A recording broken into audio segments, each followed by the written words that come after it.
Hi hello welcome to one more mini vlog. నేనైతే ఇవాళ గోరింటాకు పెట్టుకుంటున్నానండి. ఆషాఢంలో గోరింటాకు పెట్టుకుంటే మంచిది అంటారు. మంచిది మీన్స్ నాకైతే ప్రాపర్గా తెలియదు, తెలిసిన విషయం అయితే మీతో షేర్ చేస్తున్నాను.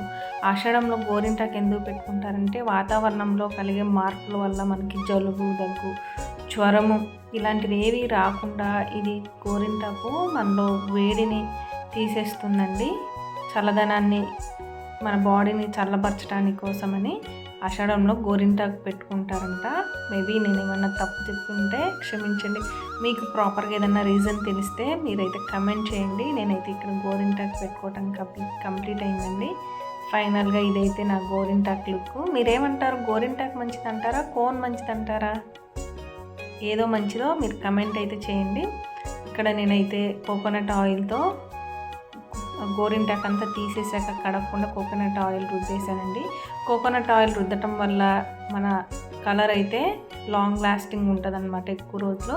మీరేమంటారు? ఖచ్చితంగా కమెంట్ చేయండి. Thank you all.